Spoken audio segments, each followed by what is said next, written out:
میں لاہور سے گھر کی طرف آ رہا تھا کہ راستے میں چک نمبر 35 کے قریب میری ٹرین خراب ہو گئی۔ پوچھنے پر معلوم ہوا کہ گھنٹے بھر میں ٹھیک ہوگی۔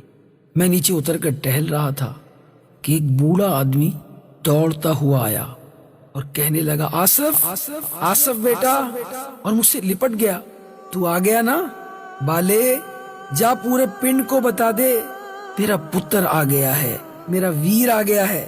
میں اپنے آپ کو چھڑانے کی کوشش کر رہا تھا کہ اتنے میں ایک اور آدمی دوڑا ہوا آیا اور مجھے چھڑاتے ہوئے بولا، چاچا یہ تیرا پتر نہیں ہے، یہ کوئی اور ہے۔ یہ سن کر بوڑھے کی گرفت ڈھیلی ہو گئی۔ اچھا یہ آصف نہیں ہے؟ وہ کھوئے ہوئے انداز میں بولا۔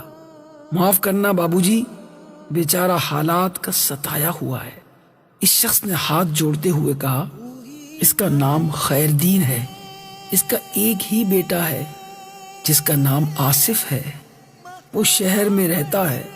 چاچے نے اسے شہر پڑھنے بھیجا تھا، پڑھ لکھ کر نوکری کر لی اور اپنا گھر بھی وہیں بسا لیا اور اپنے باپ کو بالکل بھول گیا۔ آپ کے پاس آصف کا پتہ ہے؟ میں نے کچھ سوچتے ہوئے پوچھا۔ ہاں، اس کا ایک پرانا خط میرے پاس ہے، میں لاتا ہوں۔ وہ خط لایا تو اس پر لاہور کا کوئی پتہ لکھا ہوا تھا۔ ایڈریس پڑھتے ہی میرے ذہن میں ایک منصوبہ بن گیا، لہذا میں ان سے ضروری معلومات لے کر اپنے گھر آ گیا۔ چھٹیاں گزار کر جب واپس لاہور پہنچا تو منصوبے کے مطابق اس کے سب سے چھوٹے بیٹے کو کھلونوں کا لالچ دے کر اپنے ساتھ اپنے گھر لے آیا، اسے کھانا کھلا کر سلا دیا اور چند گھنٹوں کے بعد آصف کا نمبر ملایا۔ ہیلو، وہ بھری ہوئی آواز میں بولا۔ السلام علیکم، اس کی آواز بھرائی ہوئی تھی۔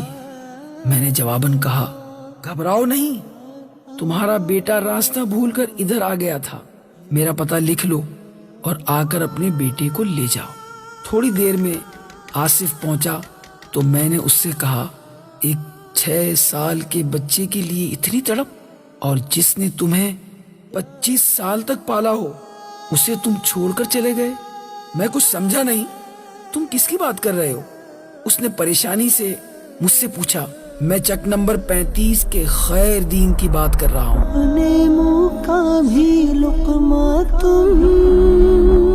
جسے تم چھوڑ آئے ہو، کبھی خیال بھی کیا وہ زندہ ہے یا مر گیا؟ یہ لو اپنا بیٹا، اور اس سے پہلے تمہارا یہ بیٹا بھی تمہیں بے آسرا چھوڑ دے، اپنے باپ کے پاس چلے جاؤ۔ وہ بچوں کی طرح پھوٹ پھوٹ کر رونے لگا۔ میں نے کہا، رو مت، ابھی بھی وقت ہے۔ میں نے اسے حوصلہ دیا۔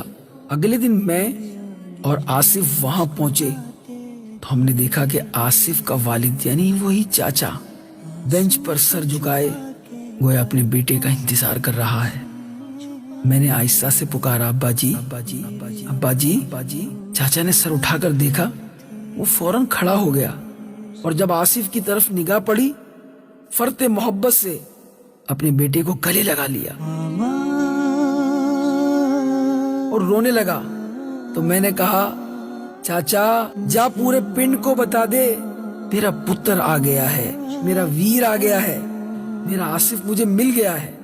یہ کہتے ہوئے میں نے اس کی آنکھوں میں نمی دیکھی تھی۔ محبت بھی کیا چیز ہے، اولاد کتنی ہی روٹ جائے، کتنا ہی دکھ دے، مگر ماں باپ ان سے پیار ہی کرتے ہیں۔ مگر ہمیں ماں باپ کو ستانا نہیں چاہیے۔ یہ ماں باپ آپ کے لیے جنت ہیں۔ ماں باپ کو راضی کیجیے اور راضی رکھیے۔